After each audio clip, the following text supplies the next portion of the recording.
ಇಂದು ನಗರದ ಕಾಡ ಕಚೇರಿಯಲ್ಲಿ ಮೈಸೂರು ಮಹಾರಾಜರು ಹಾಗೂ ಮೈಸೂರು ಕೊಡಗು ಸಂಸದರಾದ ಶ್ರೀ ಯದುವೀರ್ ಕೃಷ್ಣದತ್ತ ಚಾಮರಾಜ ಒಡೆಯರವರ ಹುಟ್ಟುಹಬ್ಬವನ್ನು ಬಹಳ ಅರ್ಥಪೂರ್ಣವಾಗಿ ಆಚರಿಸಲಾಯಿತು.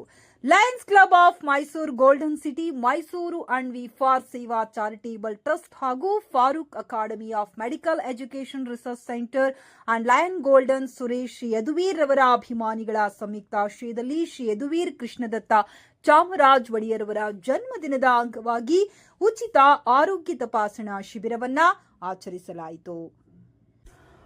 ಆರೋಗ್ಯ ತಪಾಸಣಾ ಶಿಬಿರದಲ್ಲಿ ಕಿವಿ, ಮೂಗು ಮತ್ತು ಗಂಟಲಿನ ತಪಾಸಣೆ, ಹೃದಯ ಸಂಬಂಧಿ ಕಾಯಿಲೆಗಳ ತಪಾಸಣೆ, ಮೂಳೆ ಹಾಗೂ ಕೀಲು ರೋಗದ ತಪಾಸಣೆ, ಮಧುಮೇಹ ಹಾಗೂ ಶ್ವಾಸಕೋಶದ ತಪಾಸಣೆ, ರಕ್ತದೊತ್ತಡ ತಪಾಸಣೆ ಹಾಗೂ ನುರಿತ ವೈದ್ಯರಿಂದ ಸಮಾಲೋಚನೆ, ಸಕ್ಕರೆ ಕಾಯಿಲೆ ತಪಾಸಣೆ, ಕೃತಕ ಕಾಲುಗಳಿಗೆ ಅರ್ಜಿಗಳನ್ನು ಸ್ವೀಕರಿಸುವ ಕಾರ್ಯಕ್ರಮವನ್ನು ಹಮ್ಮಿಕೊಂಡು ಯಶಸ್ವಿಗೊಳಿಸಿದರು. ನಂತರ ಕಾರ್ಯಕ್ರಮದ ಕುರಿತು ಸಮಾಜ ಸೇವಕರು, ಚಲನಚಿತ್ರ ನಿರ್ಮಾಪಕರಾದ Lions Club of Golden City Mysuru ಅಧ್ಯಕ್ಷರಾದ ಲಯನ್ ಗೋಲ್ಡನ್ ಸುರೇಶ್ ಅವರು ಮಾತನಾಡಿದರು.